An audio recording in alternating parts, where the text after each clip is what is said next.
किया है, इसीलिए इस शाखा के साहित्य को संत साहित्य भी कहा जाता है।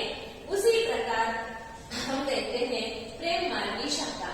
इस शाखा पर सूफी मत का विशेष प्रभाव रहा है, इसीलिए इस शाखा के साहित्य को सूफी साहित्य भी कहा जाता है। देखो, इस साहित्य ज्ञान मार्गी शाखा के साहित्य को संत साहित्य कहा जाता है, संत साहित्य। और जो प्रेम मार्गी शाखा है उसे सूफी साहित्य कहा जाता है, सूफी साहित्य। इस प्रकार हम प्रेम मार्गी और ज्ञान मार्गी शाखा देखते हैं। तो और इस प्रेम मार्गी शाखा के मुख्य प्रवर्तक रहे हैं मलिक मोहम्मद जैसी। उसी प्रकार हम देखते हैं राम भक्ति शाखा और कृष्ण भक्ति शाखा।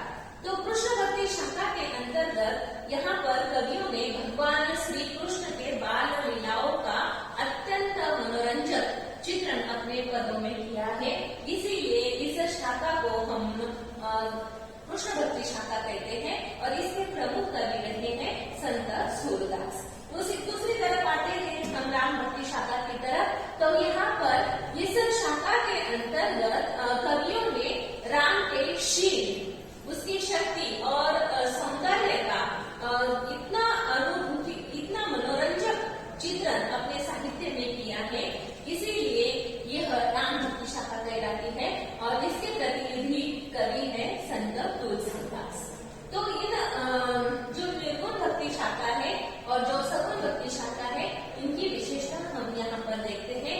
सगुण भक्ति का धारा के अंतर्गत ईश्वर के सगुण रूप का महत्व दिया गया है। अवतार भावना पर इन्होंने अवतार भावना को माना है। लीला रहस्य इसके अंतर्गत आता है। रूपोपासना आती है और गुरु की महत्ता सगुण भक्ति काव्य धारा के अंतर्गत हम देखते हैं। दूसरी तरफ देखते हैं निर्गुण भक्ति, इसकी विशेषताएं देखते हैं। निर्गुण ब्रह्म की उपासना इन कवियों की महत्वपूर्ण विशेषता रही है, निर्गुण भक्ति वालों की।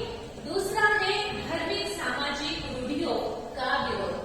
जो समाज में जो अंधविश्वास रूढ़ियां चल रही है पारंपरिक, उन पर इन्होंने उसका विरोध किया। जबकर मानव मात्र की एकता पर इन्होंने ध्यान दिया निर्गुण भक्ति काव्य धाराओं ने।